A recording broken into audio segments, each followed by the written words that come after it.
વિદ્યાર્થી મિત્રો આગળ ઉદાહરણ નંબર આગલું લખી નાખ્યા બાદ એટલે કે હવે આપણે આગળ વધીએ તો કે હવે આગળ જોવાનું છે સ્વાધ્યાય 3.1 માં દાખલા નંબર 4 પેજ નંબર 79 ઉપરનો દાખલો જોઈએ. તેની રકમ વાંચો.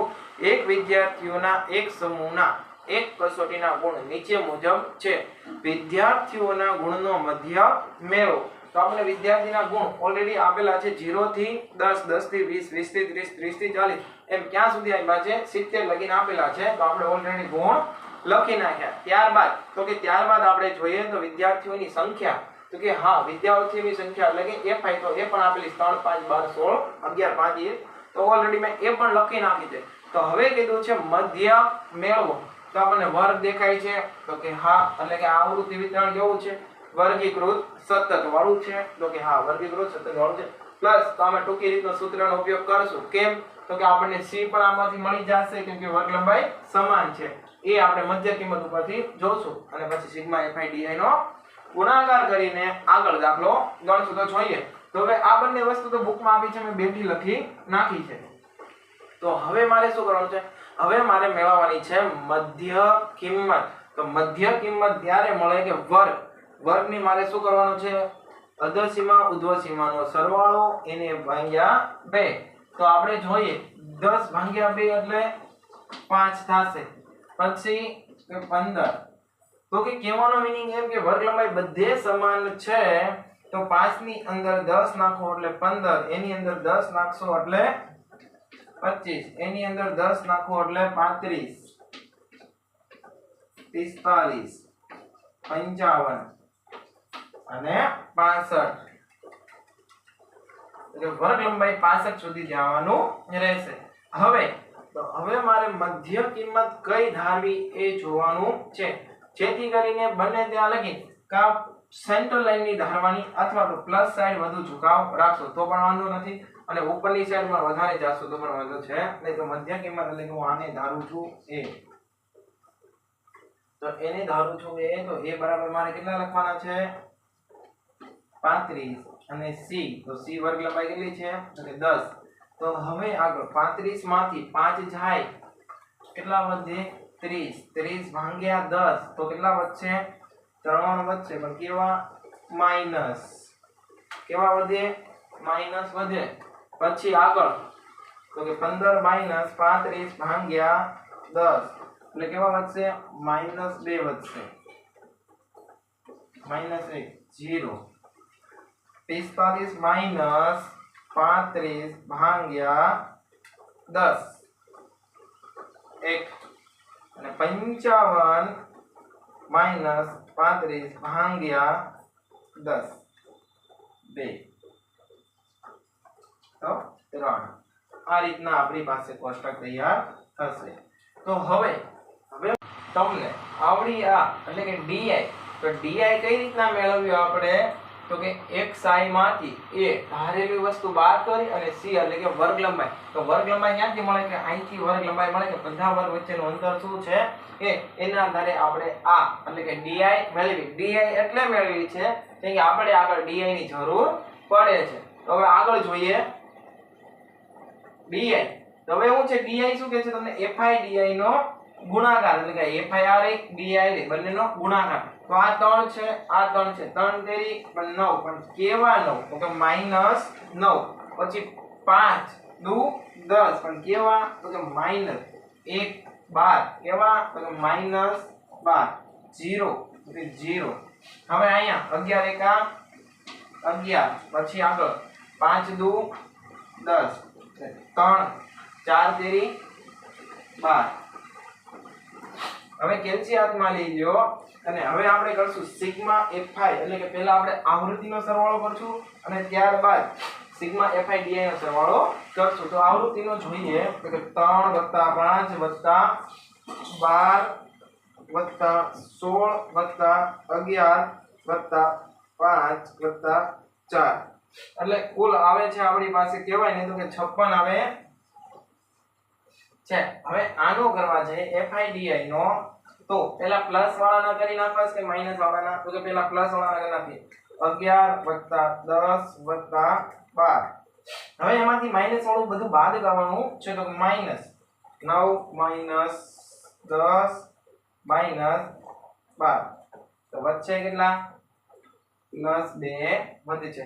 હવે જે આ રકમ આપણી પાસે આવી છે હવે એને ક્યાં મેકવાનું છે કે સૂત્રમાં એપ્લાય કરવાનું છે। તો સૂત્રમાં શું એની જરૂર પડે એક આની જરૂર પડે છે એક આની જરૂર પડે છે અને આ કોષ્ટકની। તો હવે આ સિગ્મા fi એટલે શું થાય છે સિગ્મા fi બરાબર n પણ લઈ શકીએ છીએ। તો હવે આપણે આગળનો દાખલો ગણીએ તો આગળનો દાખલામાં જોઈએ કે સૂત્રમાં શું મેકવાનું છે તો કે a ક્યાં છે એ અહીંયા રહ્યો 35 એ 35 વત્તા સિગ્મા fi di તો કેટલા આવ્યા 2 n કેટલો છે 56 છે ને ગુણ્યા 10 35 m ના m વત્તા હવે આને ભાગાકાર ગુણાકાર કરવાનો છે તો 20 ભાગ્યા 35 છગડે 56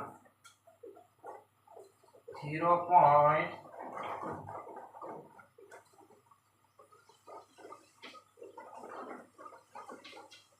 આવો તમારો કઈક આન્સર આવશે એમાં 35 એડ કરવાના છે તો 35 એડ કરશો એટલે તમારો આન્સર આવશે 35.71 એટલે હું આને આ રીતના લખી શકું 35.36 આ તમારો થયો મધ્ય 35.36 અને તમે પાછળ એકમ લખો તો કે શું છે તો કે ગુણ વાળી માહિતી હતી અહીં ગુણ લખશો તો પણ ચાલશે ન લખો તો પણ કઈ વાંધો છે નહીં આપણને જવાબ મળી ગયો છે। તો આ હતો મધ્ય કે જ્યારે આપણે આ રીતના આવૃત્તિ આપી હોય સતતની રીતે ત્યારે આપણે મધ્યક ગણવા માટે કઈ રીત અપનાવીએ છીએ ત્યારે આપણે મધ્યકની રીત ગણવા માટે ટૂંકી રીત લઈએ છીએ। ટૂંકી રીત કે તો એટલે કે એનો મીનિંગ કે ધારેલા મધ્યકની રીત a વત્તા સિગ્મા fi di છેદમાં n ગુણ્યા c આનો ઉપયોગ કરીએ છીએ। ચાલો આ લખી નાખો પછી આપણે આગળ દાખલા નંબર 5 ગણીએ। ચાલો દાખલો 4 લખાઈ ગયો હોય તો હવે દાખલા નંબર આગળ 5 માં વધીએ। એની રકમ જોઈએ એક મોબાઈલ ધારકના નોંધાયેલા 70 કોલની વાતચીતના સમયની માહિતી નીચે પ્રમાણે મળે છે તેની વાતચીતનો સમયનો મધ્યક મેળવવાનો છે। તો જોઈએ મધ્યકનો આપણે જોઈએ તેમાં થી ઓછા 8 થી ઓછા 12 થી ઓછા 16 થી ઓછા 20 થી એટલે ખબર પડી ગઈ કે આવૃત્તિ કેવા પ્રકારની થી ઓછા પ્રકારની કેવી આવૃત્તિ છે સંચય આવૃત્તિ છે। તો આપણને કોલની સંખ્યા આપી છે 20 42 57 65 70 એટલે કે થી ઓછા પ્રકારની આવૃત્તિ હોય ત્યારે ક્રમશઃ આવૃત્તિમાં શું થાય છે વધારો થતો જોવા મળે છે। તો દાખલો ગણતા પહેલા આપણે વર્ગ તો લખીને કે 4 થી ઓછા તો કે 0 જ હોય ને પછી કે 8 થી ઓછા તો આને આગલા વર્ષમાં 4 થી ઓછા છે એની પછીના વર્ગમાં 8 થી એટલે કે વર્ગનો લઉં છું 4 થી 8 8 થી 12 એટલે કે 4 નો તમને અંતર આપેલું છે। પરંતુ અહીંયા જે આપણે મેકવાની છે આવૃત્તિ ઈ સંચય આવૃત્તિ છે તેને મૂળ આવૃત્તિમાં ફેરવવા માટે તો પહેલા તમને શું આપી છે 20 આપી છે તો 20 0 એટલે તમને મૂળ આવૃત્તિ મળી જશે। એની પછીની આવૃત્તિ છે 42 20 એટલે મૂળ આવૃત્તિ મળશે। એની પછી છે 57 42 એની પછી છે 65 57 અને એની પછી છે 70 65 એટલે તમને મૂળ આવૃત્તિ મળશે। એની પછી છે તમારે 61 તો કે 0 + 4 એને ભાગ્યા 2 એટલે કે તમારી કેટલી આવશે 2 4 એટલે કે 4 + 8 એટલે કે 8 ને 2 10 10 ને 2 12 એટલે કે કેટલી આવશે 6 એટલે કે આમાં 4 નો વધારો થાય છે। કરી જોવાની છે હવે ગણતરી આગળ હવે હાથમાં કેલ્સી લઈ લઈએ તો 16 + 20 ભાગ્યા 2 18 ઓકે આ કમ્પ્લીટ થઈ ગયું છે। હવે આનો આપણે fi મેળવવાની છે જેથી કરીને ઓરિજિનલ તમને fi મૂળ મળે આપીથી સંચય આવૃત્તિ એના પરથી આપણે fi મેળવશું અને એનો fi di સાથે ગુણાકાર કરીને સિગ્મા fi એટલે કે આપણે સૂત્રમાં જરૂર પડે છે એના માટે થઈને તો હવે 20 માંથી 0 જશે એટલે 20 42 માંથી 20 જાય એટલે 22 હવે 57 - 42 કરશો એટલે તમને મળશે 15 65 - 57 કરશો એટલે મળશે 8 અને 70 ને 5 એટલે કે 65 માં 5 નાખો એટલે 70 થઈ જાય તો કે હા તો અહીંયા આવૃત્તિ તમને કઈ મળશે 5 તો ક્યારે ઘણીવાર કેલ્સીનો ઉપયોગ ન કરો તો મૌલિકતાથી પણ તમે કરી શકો છો બરોબર છે। હવે આપણે મધ્ય કિંમત મળી ગઈ તો કે હા, આવૃત્તિ મળી ગઈ તો કે હા. હવે મારે di મેળવવાનું છે તો di તો હું a બરાબર શું ધારીશ 10 ને ધારું છું અને c તો વર્ગ લંબાઈ મને કેની આપી છે 2 થી અહીંયા ક્રમશઃ આપેલી છે તો હું વર્ગ લંબાઈ 2 ધારું છું. મારે કેટલી ધારવી છે 2, મારે વધારે ધારવી નથી તો અહીંયા હું મૂકીશ 10. હવે આમાં જો xi તો કે આ રહ્યો xi -1 એટલે કે 2 માઈનસ 10 કરશો એને ભાગ્યા 2 કરીશ એટલે મારો અહીંયા આન્સર શું આવશે 4 આવશે. હવે એની જગ્યાએ જો મેં અહીંયા 4 ધાર્યા હોત તો મારો અહીંયા આન્સર શું આવત 1 આવત. આગળ જોઈએ 6 -10 ભાગ્યા 2 એટલે મારે અહીંયા શું આવશે 2 આવશે, અહીંયા 0 આવશે. 14 - 10 ભાગ્યા 2 14 - 10 ભાગ્યા 2 તો 2 આવશે અને 18 - 10 ભાગ્યા 2 તો 4 આવશે. આવું એટલે થયું કે મેં c બરાબર 2 ધાર્યા છે એટલા માટે. હવે fi di નો ગુણાકાર તો di છે તો કે હા, fi છે તો કે હા, 2 ચોક 8 મીંડું એમના કેવા તો કે માઈનસ તો કેલ્શિયમ કરો 20 ગુણ્યા 4 80 પણ કેવા માઈનસ 22 દુ તો કે 22 ગુણ્યા 2 કરો એટલે 44 પણ કેવા માઈનસ 0 8 દુ 16 ને 5 ચોક 20 4 25 અથવા તો 5 ચોક 20 કોઈ બી લખો ચાલશે. હવે મારે દાખલામાં જરૂર પડે છે સિગ્મા fi બરાબર n થાય એટલે કે મારે આવૃત્તિનો સરવાળો. જો આવૃત્તિનો સરવાળો ન કરો તો ચાલે. કેમ તો કે આપણી સંચય આવૃત્તિ જે છેલ્લે હોય ને એ જ એનો સરવાળો હોય છે. પણ કરી નાખો 20 + 22 + 15 + 8 + 5 તો કે તમને આ 70 થાય છે. હવે આમાં કરીએ તો આમાં માઈનસ વાળું વધારે છે, પ્લસ વાળું ઓછું છે તો કે 80 + 44 - 16 - 20 મારો જે આન્સર આવશે પણ કેવો આવશે -88 આવશે sigma fi di.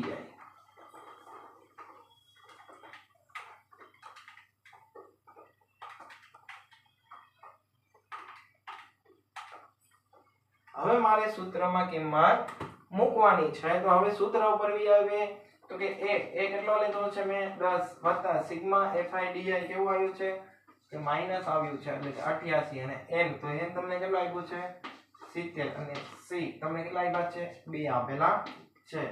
10 is m ના વત્તાની નિશાની પણ રહેવા દો. હવે કેલ્સી લઈ લો 88 ને 70 વડે ભાગો 88 ભાગ્યા 70 ગુણ્યા 2 આ તમારો આવશે આન્સર પણ કેવો આવશે માઈનસ માં 2.51 આન્સર આવશે. કેવો આવશે વત્તે ઓછે ઓછા તો કે 10 - 2.51 એટલે હવે તમારો આન્સર આવશે 10 - 2.51 એટલે તમારો આન્સર આવશે 7.49 7.49 આ તમારો x બાર થયો. શું થયો 7.49. આ દાખલામાં કાંઈ પણ બાકી હોય એટલે કાંઈ ન સમજાણું હોય તો કહેજો. બાકી જે ધારવાની વસ્તુ છે આ છે 4 ધારો તો પણ આન્સર આવશે, 8 ધારો તો પણ આન્સર આવશે. મૂળ અહીંયા રકમમાં ફરી જશે એટલે કે યોગ્ય તમને જે લાગે એ ધારવાનું છે. બાકી ફરીથી રિવિઝન કરી નાખીએ તો આ કેવું હતું થી ઓછા પ્રકારનો દાખલો હતો. થી ઓછા પ્રકારનો હોય કે થી વધુ પ્રકારનો હોય ત્યારે આવૃત્તિ તમારે જો ક્રમશઃ વધતી હશે, જ્યારે થી ઓછા હશે ત્યારે, અને થી વધુ હશે ત્યારે ઉપર છે પેલી આવૃત્તિ હશે ને સંચય આવૃત્તિ મોટી હશે કે મોટેથી નાના તરફ જાતું હશે એટલે આપણને આવૃત્તિ ઉપરથી પણ ખ્યાલ આવી જાવો જોઈએ. એના ઉપર તમારે મૂળ આવૃત્તિ વિતરણ મેળવવાનું છે ને એના આધારે પછીના કોલમ બધા તૈયાર કરવાના છે. હવે આની પછી આપણે દાખલો જોવાનો છે 6 નંબરનો જોવાનો છે. ત્યાં સુધી આટલું લખી નાખો.